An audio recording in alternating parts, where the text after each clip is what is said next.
Where have you heard that before? You have a Rhodes Scholar sitting in the Oval Office right now. Received his doctorate as a Rhodes Scholar at Oxford University and has taught at Harvard and Princeton universities. He wrote this in his book entitled Fire in the Minds of Men. Quote, "This book seeks to trace the origins of a faith, perhaps the faith of our time. What is new is the belief that a perfect secular order will emerge from the forcible overthrow of traditional authority," unquote. You hear that? They believe a perfect secular order will emerge. Nothing perfect will ever emerge from the minds of imperfect men, and no men will ever be ruled by other imperfect men in any kind of a perfect utopian order, secular or otherwise. That is why we must be eternally vigilant. Eternally vigilant. That these future changes would involve force and slavery was confirmed by B.F. Skinner, chairman of the psychology department at Harvard University. In his book entitled Beyond Freedom and Dignity, Dr. Skinner has been called the most influential of living American psychologists by Time magazine. So the world should listen to the professor when he speaks. The magazine told the reader what the message of Professor Skinner's book was. Quote, "We can no longer afford freedom, and so it must be replaced with control over man, his conduct, and his culture," unquote. Not long ago in the Los Angeles Times, there was an article called 10 Forecasts for the Coming Decade. One of these was chemical or electronic implants to control individual behavior on a 24-hour basis. Another student of these changes is Alvin Toffler, who wrote this in his book entitled The Third Wave. And you should read everything that he's written, by the way, because what he's writing is what is coming. Quote, "A new civilization is emerging in our lives. This new civilization brings with it new family styles, changed ways of working, loving, and living, a new economy, new political conflicts, and beyond all this, an altered consciousness as well. The dawn of this new civilization is the single most explosive fact of our lifetimes," unquote. Another scientist involved in commenting upon the future changes was Dr. Carl Sagan, and he's observed this, quote, "It's clear that sometime, relatively soon in terms of the lifetime of the human species, people will identify with the entire planet and the species," unquote. Now the reason, folks, why these changes are necessary was explained by Manly P. Hall, perhaps the world's leading authority on esoteric words and language. He was a 33rd degree Freemason. He wrote in his book entitled Lectures on Ancient Philosophy, quote, "The time has not yet arrived when the average man is strong enough or wise enough to rule himself," unquote. And he explained who he considered worthy enough to rule those on the world considered by the experts to be incapable of governing themselves. He wrote this, quote, "Never will peace reign upon the earth until we are ruled by the fit." And who is the fit? Why, them, of course. The illumined, the priest of the mystery religion of Babylon. Mr. Hall even indicated that these changes would occur soon. He wrote this comment in his book previously cited, quote, 100 years ago, meaning in 1884, folks, it was predicted that within a few centuries men would revert to the gods of Plato and Aristotle. We may all look forward with eager anticipation to that nobler day when the gods of philosophy once more shall rule the world, unquote.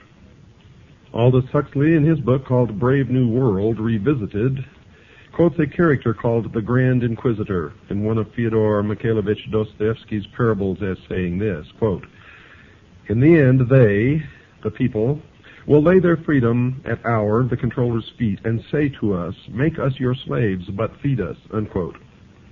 The Tucson Citizen newspaper of November the 3rd, 1988, printed a photograph of a group of people involved in a march for literacy, and it clearly demonstrated that at least some people in America are now asking their government to make them their slaves. The picture showed a demonstrator carrying a picket sign that read, quote, "Uncle Sam, we want you to support us," unquote. Mr. Huxley gave us a date when we could expect these changes to occur. He wrote the following in his book written in 1958, quote, The 21st century will be the era of world controllers, unquote. And then he told us why these controllers would not fail. Quote, the older dictators fell because they could never supply their subjects with enough bread, enough circuses, enough miracles and mysteries. Under a scientific dictatorship, education will really work, with the result that most men and women will grow up to love their servitude and will never dream of revolution. There seems to be no good reason why a thoroughly scientific dictatorship should ever be overthrown, unquote. Someone who might have given the world the date for the commencement of these predicted changes was Zbigniew Brzezinski, a Marxist, President Jimmy Carter's national security advisor during his 4-year administration. And he wrote the following in his book entitled Between Two Ages, by the way. You should read every book that he's ever written. You will be angered. Quote, either 1976 or 1989, the 200th anniversary of the Constitution could serve as a suitable target date for culminating a national dialogue on the relevance of existing arrangements, the workings of the representative process, and the desirability of imitating the various European regionalization reforms and of streamlining the administrative structure, unquote. And it did begin exactly when he said it would. So the people of the world can now determine what those changes are that those in the positions of implementing changes have in store for them. In summary, folks, these changes are: the old world is coming to an end. It will be replaced with a new way of doing things. The new world will be called the New World Order. This new structuring will redistribute property from the have nations and will give it to the have-not nations. The New World Order will include changes in the family, the workplace, religion. The United States will play a major role in bringing it to the world. World wars have been fought to further its aims. Adolf Hitler, the Nazi socialist, supported the goal of the planners. The majority of the people will not readily accept the New World Order, but will be deceived into accepting it by two strategies. One, those in favor of the changes will have become seated in the very thrones of power, generally without the public realizing that fact, and this has already occurred. Two, the old world order will be destroyed piece by a series of planned nibbles at the established format. The Communist Party is actively supporting the changes to the New World Order. The basic tenets of Christianity, which were the base for the old world order, will have to be eliminated. If the slower methodical techniques of change do not function, violence will be introduced and controlled by the planners, including possibly a World War III using atomic weapons. The people of the world will give up their freedom to the controllers because there will be a planned famine or some other serious occurrence such as a depression or war.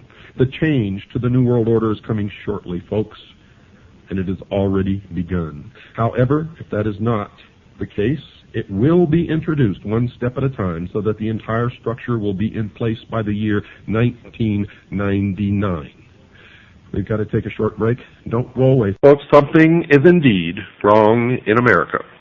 And many sense that changes in this nation's lifestyle are occurring. Most of us know full well that these changes are taking place. The newspapers are saturated with articles reporting the activities of those advocating increased governmental spending for a variety of unconstitutional purposes. Organizations supporting a globalism concept urge the world to adopt a one-world government. Psychologists preaching the destruction of the family unit and recommending that the society rear the nation's children. Governments closing private schools, and nations forming regional governments under which national borders are scheduled to disappear. And still the sheeple think that all of this is happening by accident. And any concept that it is being brought about by a carefully orchestrated plan is the product of crazy conspiratorialists. Since these changes appear to be part of the new philosophy known as the New World Order, anyone desiring to know the future has to become familiar with this new phrase and what it portends for the world of tomorrow, and you will quickly see that it is the result of a well-thought-out, well-conceived, and well-orchestrated plan. Indeed, it is called the Great Work. As an indication that major changes are coming in tomorrow's world, one of the current trends mentioned is the call for a one-world government. And one of those supporting this leap forward is Norman Cousins, president of the World Federalist Society, and he's on record as saying this, quote, "World government is coming. In fact, it is inevitable. No arguments for it or against it can change that fact," unquote. And I say that is a lie. 240 million Americans standing up in concert with each other, holding a rifle in their hands, can stop it instantly in its tracks. And that's the truth of why we were given the second article in amendment to the Constitution. It has nothing to do with hunting or preserving your private property. It has to do with preserving our freedom. The goal of a one-world government, folks, is not a new thought. One of the earliest formal organizations that supported the concept of that goal was the Illuminati, founded on May 1st, 1776 by Adam Weishaupt, a Jesuit priest, a professor at Ingolstadt University, a Jesuit university, a teacher of canon law. Professor Weishaupt was quoted as saying this, quote, "It is necessary to establish a universal regime and empire over the whole world," unquote. Now let me tell you the truth about the Illuminati. Adam Weishaupt did not establish the Illuminati, nor did the Illuminati die with Adam Weishaupt. Make sure you understand that. A more modern organization that supports the coming changes is the Masonic order, called simply the Freemasons, or for short, the Masons. It has nothing to do with bricklayers, folks. The term originally comes from the French, free mason, which literally means the sons of light. This worldwide fraternity has members in America, as will be discussed, and they too support a call for a one-world government. One who has written about this secret organization is Paul Fisher, and he says this about them in his book entitled Behind the Lodge Door, quote, "Masonry will eventually rule the world," unquote. Benevolent fraternal organization. Albert Pike, and you're going to hear an awful lot about Albert Pike during this series, the sovereign grand commander of the Scottish Rite of Freemasonry here in the United States from 1850 to 1891, the man who founded the Ku Klux Klan and B'nai B'rith, wrote a book entitled Morals and Dogma. And when and if you can find that book, don't pass it up, buy it and read it. Mr. Pike has been praised by his fellow Masons as a member almost without parallel in the history of the Masonic order. He was a great friend of Giuseppe Mazzini, the ruler of the European branch of the Illuminati. Carl Cloudy himself, a Masonic writer of great esteem, wrote this about Pike. Quote, "Albert Pike, one of the greatest geniuses Freemasonry has ever known. He was a mystic, a symbolist, a teacher of the hidden truths of Freemasonry," unquote. So the outsider can know that whenever Mr. Pike speaks, he speaks with authority and knowledge. He is perhaps the greatest Masonic writer of all time, and I would add next to Manly P. Hall. His book is given to each Scottish Rite Southern Jurisdiction Freemason who is asked to read it. There seems to be a difference of opinion as to whether or not this book is still required reading for each Scottish Rite Mason, as we were told that it was given to each Scottish Rite Mason in Tucson. Other Masons say that that is not true, but you have to remember they're sworn not to reveal the secrets of the lodge, and therefore you can never trust them to tell you the truth no matter what they're telling you. But in this book, Morals and Dogma, Pike informs the new Mason.